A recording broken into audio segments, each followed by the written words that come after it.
W, di ba yung second floor?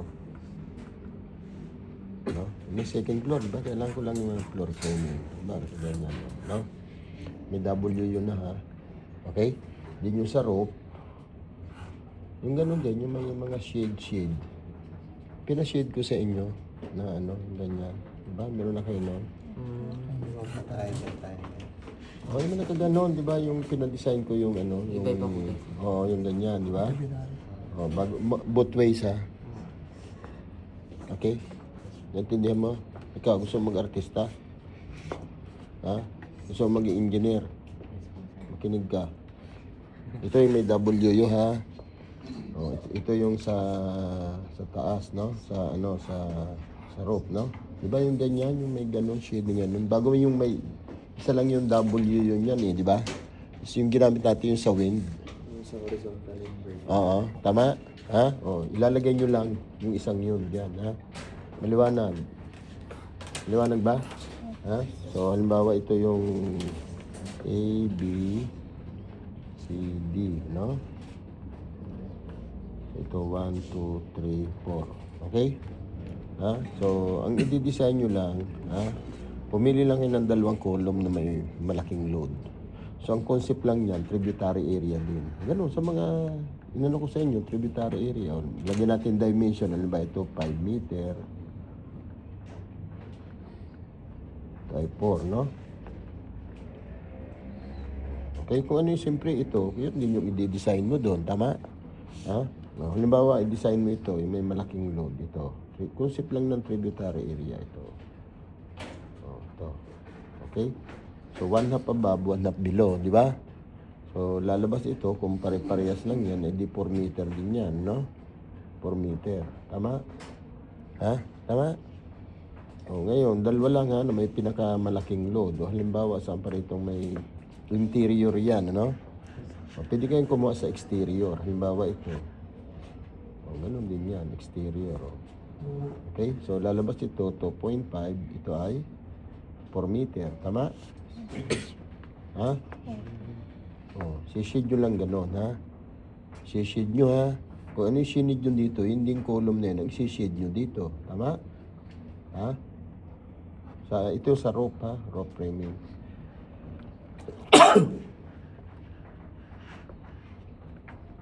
Maliwanag ba? Ha? Ito rin yan, no? Okay, tsaka yun dito, no? Nagets? Yan ang gusto kong makita. Yan ang una, ha? Ayun kasi sinabi kong yun ang gusto kong makita. Dapat makita ako agad yan. Kasi nandyan na yung floor load. Halimbawa, ang mga floor load niyan, naka-indicate na dito. Ito na yung floor framing. Ginamit ko dyan no, sa design ng slab. Hindi ba? Ngayon, kailangan ko rin yung height. Mag-drawing din kayo ng height lang. Ganun sa ginawa nyo sa sa frame loading. Di ba? Sabi ko sa inyo, mag-drawing lang kayo. Ito yung second floor. Ito ay rope, no? Ano yung height nito? Ikaw, anong height mo? 3.5. 3.5. Tsaka ito? 3.5. 3.5. Okay? Nagets? Ha? Paano yung pag-compute ng, siyempre, nakaganyan, ito yung second floor column, no? Second floor column. Lagyan nyo ng ganito, ha? Pwedeng computerize yan. Ito ground floor column. Tama? Ito mamaya, bukas, tapos nyo ito. Saglit lang gawin ito eh. Dalawa na nga lang eh, no? Saan man gagaling yung second floor? So, ano na lang siya? Pin end. Ha? Ito, ang length mo dito is 3.5. Correct? Ang K mo ay 1. Ano? So, saan man gagaling yung load dito? Ito, second floor. Ano ba ito? I-design mo column C2, no? Okay? Ilalagay mo lang, second floor muna. Ito yung P, kung second floor column, ha? Second floor column.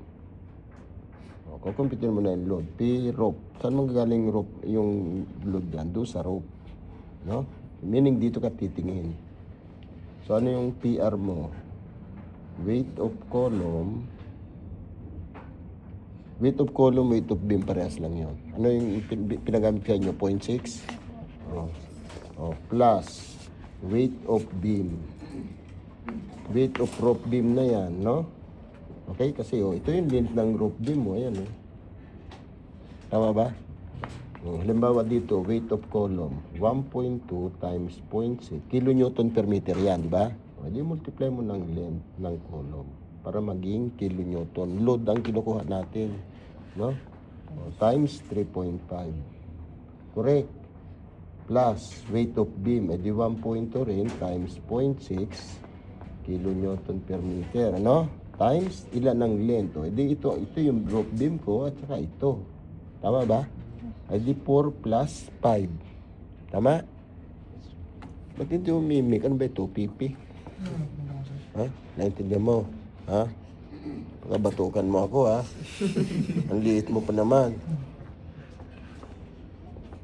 4 plus 5. Okay? Ha? Ito plus weight ng wall. Weight of wall. May wall din yan, di ba? So plus 1.2. Ano yung unit? Interior wall, no? So 1.76 ang height. Ha? So 1.76 times area. Area na ngayon yan. Ano? Sa frame loading height lang yung kinukuha natin. Tama? So 1/2 ka lang dito, di ba? Pag roof. Ito yung each ng wall mo. No? 1/2 ng 3.5. Tama? Di 1.76 times 3.5 over 2 times length ng wall. Ay di total mo rin ito. Kung ano yung length ng beam, yun din ang length ng wall, ano? Kung nandun yung wall sa beam, di ba? Okay, so times 9 meter din to. Correct? Ha? Plus rope load. Ito, plus rope load. Ano yung rope load mo? Halimbawa, ano yung ikaw, anong value mo dito? Sa iyo? Ito ko na, sir. 1.9 or what? Ano yung governing na ginamit mo sa frame loading? Sige, magbigay lang kayo. Anong governing nyo sa rope load? Yung ginamit nyo sa frame loading. Yung mga nakashield na horizontal bago vertical. O sabi na lang natin, ha? Sabi na lang natin, 1.9898. O, hindi times. Kaya, 1.98 times. Ito ngayon yung tributary area mo, which is 4 times 5. Tama ba? Hindi po, wala nang load factor yan kasi W yun na nga yan eh. Okay? So makakakuha kayo ng load ron, no? Ngayon, when a second floor, yung ground floor naman, ito naman, ha? Column ano pa rin yan, ano? Column C2. Second floor, then ground floor. Ito naman yung sa ground floor. Saan manggagaling ang load sa ground floor? Ganun din, yan mo lang. So, ang length mo rin ay 3.5 meter. So, ang K mo is 1. Ito ngayon yung kan mo, ano? P total, which is P rope plus P second. Correct? Ha? Dito ka naman titingin. No? So, kunin mo lang yung kwan. Kasi meron ka nun ito, meron kang total doon sa rope, di ba? I-add mo lang dyan, no? Di ang P second mo is what? Weight of column plus weight of beam, no?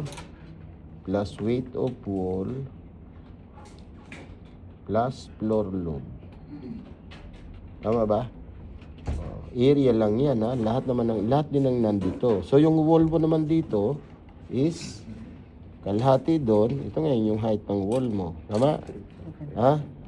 So, ito yung edge mo ng wall, which is 3.5 meter. Ayun ang gagamitin mo doon. Meron ka ng load. Na-gets? Ha? Yan ang i-design mo. May total ka. Yung na-solve mo dito, plus ito, yung column load mo. Ganon din ang design ng ng column. Mas madali nga, mas simple. Ano yung niya, sir, detail? Ha? Ito? Detail ng column. Ang magiging output mo dito, no? Floor framing. Ito rin floor framing na yan, tsaka rope. Ilalagay mo na nga, i-ano mo lang dito. Ibig sabihin, lahat ng exterior column, yun ang size, kung ano yung makukuha mong size dito. So, ilalagay mo lang kung anong size niyan. Halimbawa, W6 by 20, no? O, lahat ng ano yun, lahat ng nasa exterior. Ito naman, lahat ng interior ang dala niya. Sir, clarification. Ah. Bali yung dito, yung kukunin din sa may mga interior, yung may mas malaking W. Yes, correct.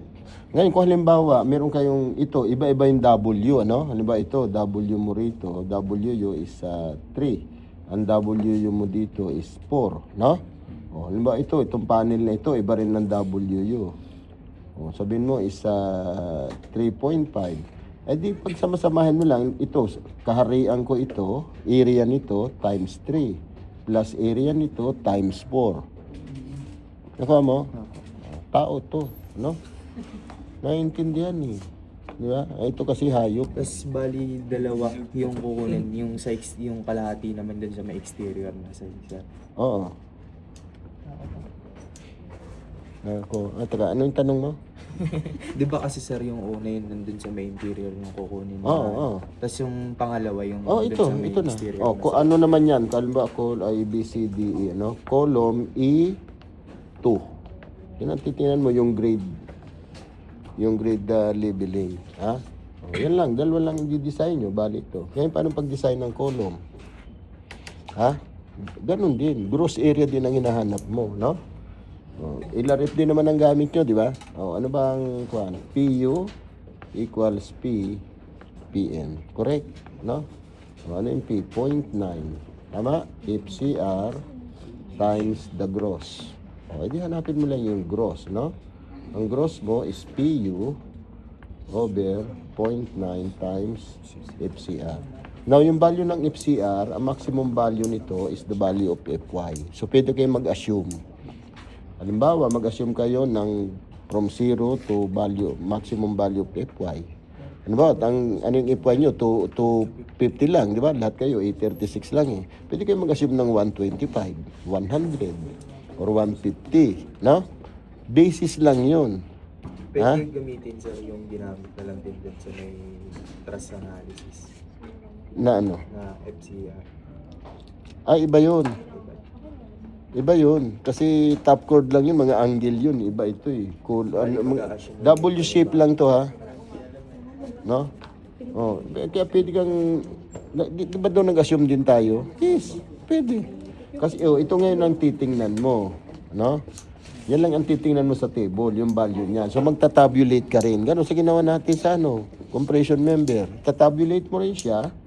Pwede kang pumili. Ano ba? Nakakuha ka rito ng value, no? 3947 millimeter squared. No? Pwede kang kumuha ng value na greater dito at less than dyan. Kasi ito, hindi yan eksakto. Product ng assumption yan dito. Eh. Nakuha nyo? O, pagka ano ba, maglagay ka ng mga section doon. Pagka nakita mong malaking difference, edi bumaba ka ng section. Ha? Pero ang pinakamaganda, pagka mayroon ka ng trial section, makukuha mo na kasi ito, di ba? Pag may section ka na. Kaya lang nag-assume ka nito, wala ka pang section. Na-gets. Ha? Ano ba yung formula ng FCR? No? Kailangan mo muna. Pagka meron ka ng trial area, halimbawa, try W6 by 12. No? O, may properties na yan. No? O, makukuha mo na ngayon yung value ng what? KL over R. Yung R mo dito is RY. No? Okay? Ha? Oh, may value ka dyan. Saan mo i-compare? 4.71 square root of E over 8. Tao ka. Hindi kinig ka sa lecture eh. Alam mo eh. No? Kaming iba, walang kaalam-alam. May mga hayop yan. Okay? Ha? O, pagka ito less than, therefore, ang FCR mo is 0.658 FY over FE times FY. Di ba? Kunin mo muna yung FE. No? Mache-check mo na yung column. Ito naman ang kukunin mo, PPN, di ba? I-compare mo doon. Now, kung halimbawa masyadong malayo, no? Yung difference, malaki or maliit naman. Mag-try ka uli ng FCR. Kasi ito, makukuha mo ng value ng FCR nito, may section ka na, tama? Yung trial mong kasunod na dito, try mo dito, yung value nun, yung latest na balon ng FCR, yun ang ipalit niyo. 3 trial nyo lang, hit nyo yan. Naka mo? O, pag halimbawa masyado pang malaki, kasi dapat ito very close para maging economical. No? Yun ang ikuan mo. Yung mga current, yun ang itry mo susunod. Palapit ng palapit ka na sa tamang sagot. No? Ha? Ako lang nakakaalam nun. Wala ba nakakaalam nun? Ha? Okay? Yung iba naman ginagawa, try lang ng try, pababa ng pababa. No? Hindi ko muna safe na. Okay na yun, di gano'n, no? Titingnan mo yung economical, yung difference nito. Baka masyado malaki, ibig sabihin malaki pa ang section. No, pero kung yun ang pinakamaliit, no, wala nang ibang section doon, no, yun yung tamang sagot mo, kahit na malaki yung difference. Okay? Kung ito'y gagawin nyo, mamayang gabi tapos. Yes, yan lang dalawa, oh. Nandiyan na lahat ang load nyo, upuan nyo ngayon, mamaya tapos nyo yan. Wala nang ano sir, details. Drawing Ha? na details. Wala na. Yeah. Bali magiging... Ay, wala naman reinforcing bar yan eh. I-indicate na lang po ba Yes, kasama nila ito yung final output nyo, yung summary. Lagyan nyo ngayon, no? Lahat pare-parehas yung exterior. Ito naman, pare-parehas ang interior. Ganon din yun, siyempre. Dalawa yung framing nyo, yan, no? Wala na itong shade, kasi detailed na ito, output, no? Wala na ito. Ito yung una, may shade yan, di ba? Dalawa ito, bali dalawa, tama? Horizontal, vertical, natural. Detailed na nga eh. Okay? Maliwanag? Ilang deadline? Deadline bukas. Oo po sir. Oh, bakit? Nagbibiro ba ako? Loko pala to eh. Ha? Tao nga to. Sir, May exam bukas. exam po sir. Ha? Integ pa rin siya. Oh, Lunes. Ngayon, ganito ang no? Pipili lang ako ng dalawa na magko-compile ng... Yung iba, gusto nyo ilagay nyo lang lalagay nyo lang compilation of plates. Yun pa rin, yung cover page din ito, papalitan nyo lang. Saan ba yun? Ito. Wala na. Ito. Wala na rubrics ang compilation. Ilagay nyo lang, di ba? Plate number 1, di ba? O wala na noon. Papalitan nyo lang yung compilation of plates. Ganun lang kasimple, no? Okay? Prepared na mga nag-drop. O, yan. No? Tuesday, Saturday. Ha? Okay? Wednesday. Wednesday. Wednesday. Sige, pumasok ko ng Tuesday, ha? Wednesday po sir.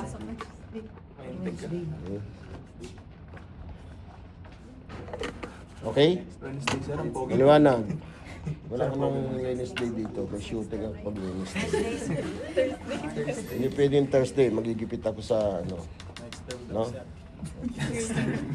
Actually, okay lang ng Wednesday. Pupunta lang ako dito kasi wala akong pasok, no? Nandiyan lang ako sa IPU. Pero pupunta ako dito, hindi ako magtatagal kasi may pasok pa ako sa ibang school, no? So, nandito ako 11:30, malamang umalis ako 12:30. Okay lang, sir. Wala ako ng Monday. Kung gusto nyo i-submit ng Monday, pwede rin, bigyan nyo kay Earl. Engineer Hobieta. Ngayon, kung may nagawa na kayo mamaya, ipacheck nyo sa akin bukas. Bukas nandito ako. Hanggang nandito ako sa 11th floor. Pagka dito ako magpa-final sa hydraulics. So nandito ako 9 to 11:30. Pag may nagawa, sabi ko nga sa inyo, kung gagawin nyo ito ngayon, kahit ngayon tapos nyo ito, may data na kayo eh. Ha? Tama? Di ba, nandiyo na yung data nyo, nandiyo na sa kwan nyo. I-print yun lang. Subukan yung computing na to.